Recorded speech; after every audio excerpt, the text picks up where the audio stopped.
moi mouké. Kanisi. Toyeko pesa au revoir et pas à Papa Luzolo. Dans ma dernière demeure, na yé. Tout à fait. Tu es bien mboka zotambola et puis bande comme ça dans la cimetière. Ceux qui aux ala makoki Rolanda biso na cimetière te ils appellent problème pénaté. Parce que balou esali ete batuma batambola ebele ezati. Papa Luzolo ye otozoke na ye. Kotika ye ne sika na ye asuka. Ceux qui ont la fleur. On pousse à la moto la carte na mutuka. Au cas contraire ozongi na ndako pona kozela biso comme tokozonga na cimetière.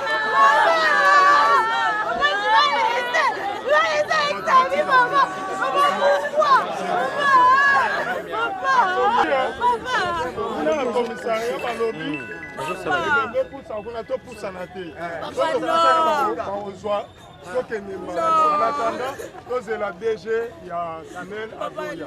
Nous sommes tous à la gare.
Maman, parle de tout ça, madame. Très bien. Allô, bien.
Et ça télé ma liboso non rien à voir ça télé. Bon awa to ça bongo en direct ya USA Congo Télévision. Awa to bon ke corps ya papa na biso e kotisiko na Corbia. Awa to zo nzela ya kokendesko cimetière. Awa to zali bon na terrain ya 13e mairie côté école Masamba au bozomona juste derrière les biso ndezali morgue ya Saint-Joseph. Awa dobo moni ba cérémonie ndenge to bandaki wana bote mona bandoko déposer fleur wana azali bongo DG ya SNEL. Donc tout ça continuer cérémonie malé betina nde to koma na cimetière. Très pas kuno moni batunde batondi et puis bana bazali kolela bino mo bobika ke no douleur ndenge salaka. Donc tout ça continuer quand ba image na biso donc courage.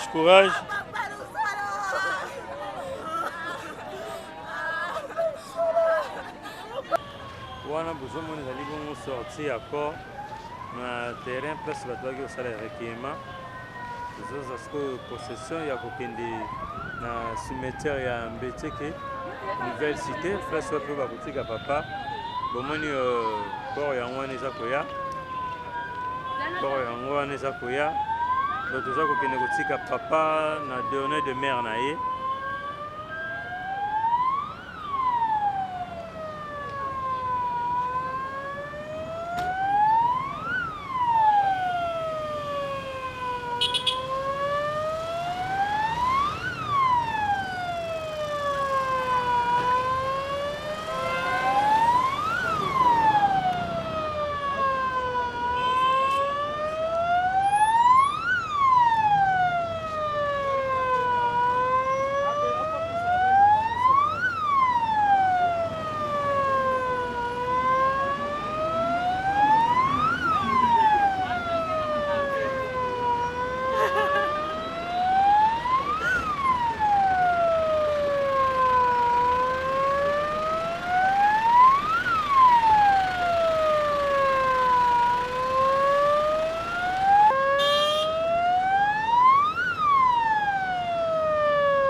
Ok, alors déjà tous dans le cimetière, tu es côté papa na biso zolo, tu es côté kaye, tous déjà dans le cimetière awa. Bon ça mon manœuvre ndenge zalaka na porte poto kota, d'accord, tous ça non ndenge zalaka kaka.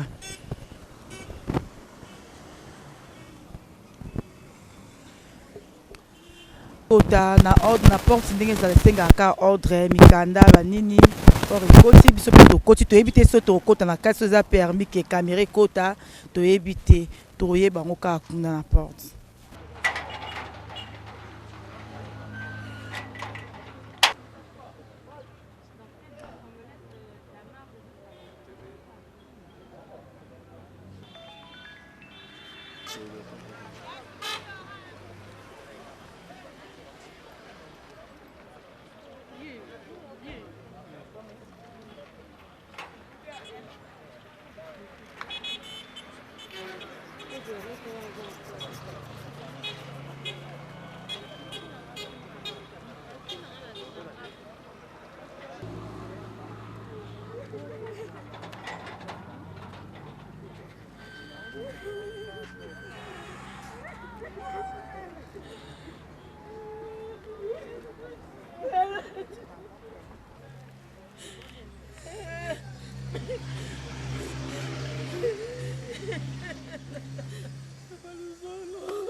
Il fallait hier à côté.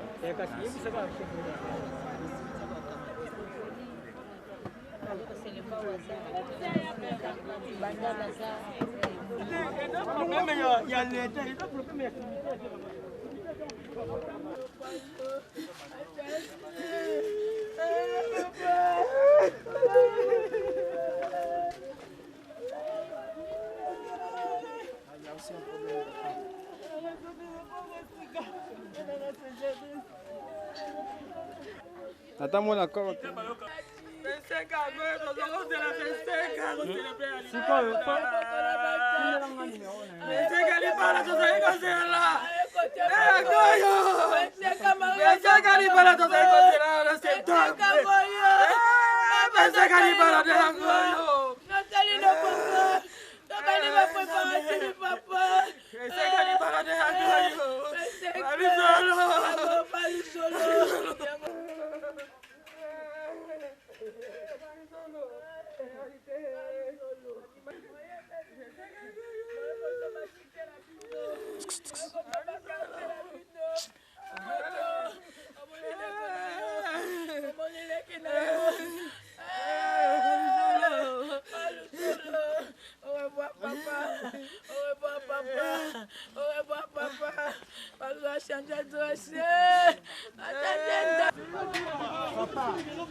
Il fallait hier à côté.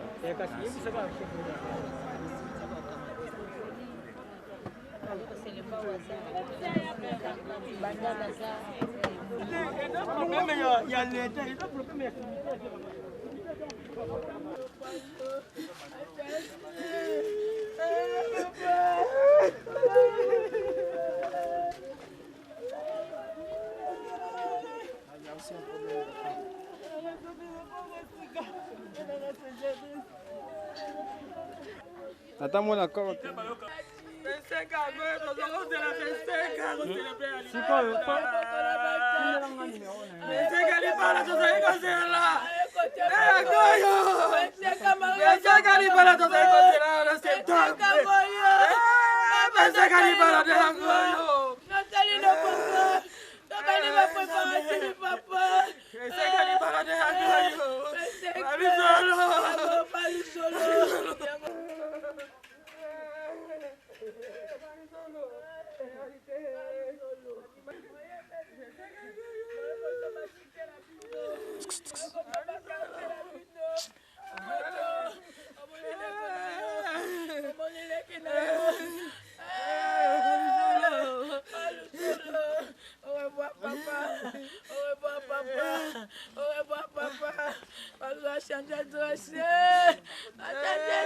Comment vous donnez dans Kima Kimo?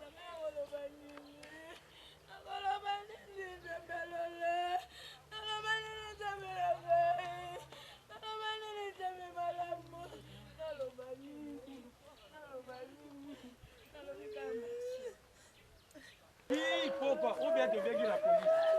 Il faut beaucoup de respect.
Awa quel que soit bolingo biso nyonso tokokozala nango mpona papa Luzolo kobanda na ngai zwa sa chère épouse biso nyonso tozali awa moto akondima babakise likolo papa Luzolo aza te awa papa Luzolo akotikala seul et c'est là capacité téméraire ya liwa.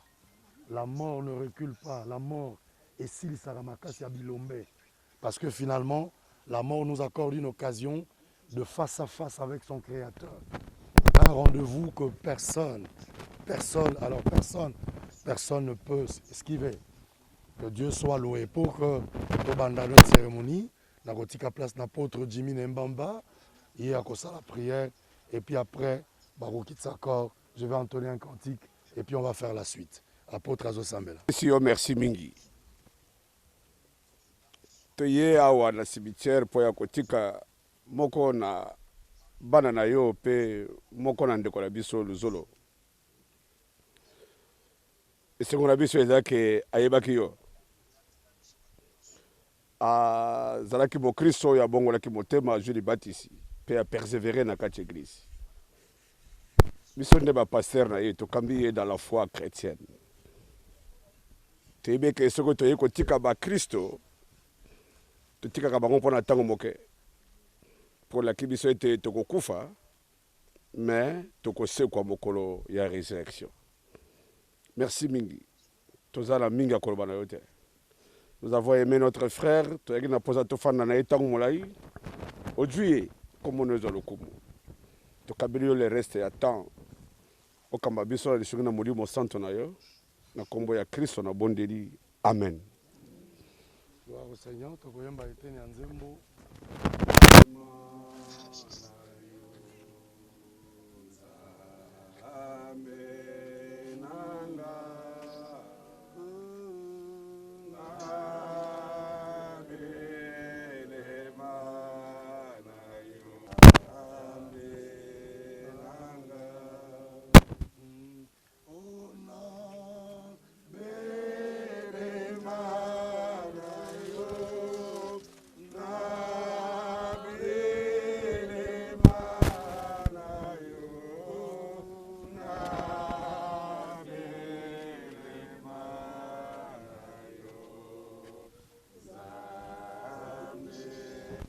La Bible déclare, j'ai été crucifié avec Christ.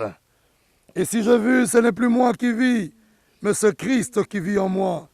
Et si je vis maintenant dans la chair, je vis dans la foi au Fils de Dieu qui m'a aimé et qui s'est livré lui-même pour moi. Je ne regrette pas, je ne rejette pas la grâce de Dieu, car si la justice s'obtient par la loi, Christ est donc mort en vain. Papa Luzolo avait la foi en la mort en Jésus. Et c'est comme ça qu'il a mis au service de l'Église le don qu'il avait. Plusieurs années, directeur du département de social de notre Église. Ce que lui faisait pour les autres, ce que lui récoltait pour les autres. Aujourd'hui, c'est l'Église, c'est la famille, les amis et connaissances, l'entreprise Et c'est nous qui allons faire ce que lui faisait pour les autres. Oui, le Zolo, lorsque l'Éternel était mécontent du comportement de l'homme, il avait dit que tu as été tiré de la poussière, tu retourneras dans la poussière. Et c'est ici que nous voulons accomplir la parole de Dieu. Et c'est ici la véracité de la parole de Dieu. Oui, que cette terre de nos ancêtres te soit douce et heureuse. Tu avais manifesté ta volonté qu'au jour de ta dépouille, de ton décès, que ton pasteur que je suis puisse présider à ton inhumation. Et je remplis loyalement aujourd'hui devant l'Église, devant les familles, devant les témoins, l'engagement que nous avons pris ensemble. Que le Dieu qui t'a appelé à l'existence, que le Dieu qui t'a créé puisse prendre soin de tous ceux que tu as laissés derrière toi, au nom de Jésus. Merci Seigneur Jésus-Christ. Même tokotaki tokanisi tokota te sikoyo bazokota libula papa na se pasteur asisi kote ya après on a tokota moko na moko ozala likambo koloba pona papa Luzolo akoki koloba.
Pour accomplir cette parole, à notre qualité de ministre de la parole, nous reformons la terre sur toi, car tu as été poussière, tiré de la poussière, et tu retourneras dans la poussière.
Après toi vient le jugement.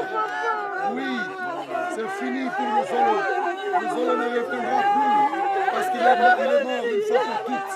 Et nous prions à tout le Père que Dieu protège ce corps.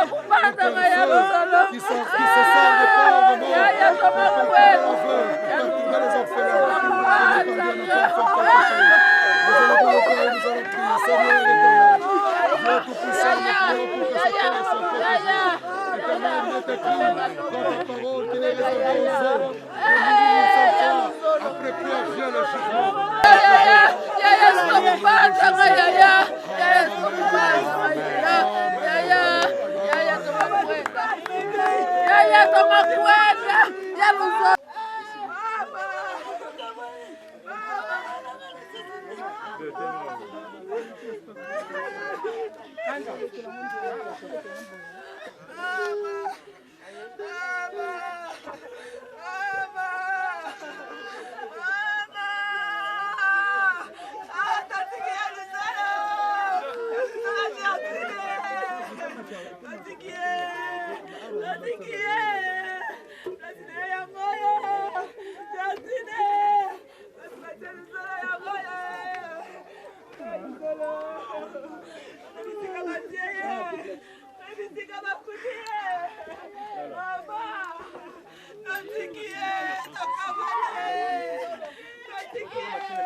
sikoyo tokomi na famille na njui na quartier 7 tozalaki na morgue tokende na cimetière tosilisi tokomi sikoyo awa na famille na quartier 4 Christelle Vovadio bacourage ebeye depuis États-Unis nzambe mutu apesaka nzambe mutu azwaka nzambe alobi nyonso ekomela bino bokumisa ngai tokumisi ye nde mutu asala liwa ye mo nde mokonzi ya liwa topesi kaka merci epa nzambe abatelaka baoyo batikali lelo USC télévision eye mpona matanga mbala simi koya surtout mpona matanga te tokosongolaka baémission na biso nde bolandaka biso na USC Congo télévision mama Pamela Azevedo courage makasi place ozali na bato to balelaki na biso à partir États-Unis monde entier topesi no ba merci ebele po ba bibolela o bazolela na bino. OK, merci. Tomona na matanga te tomona na émission na biso na makambo ya kitoko. Merci tomona nimbala sima.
Bon,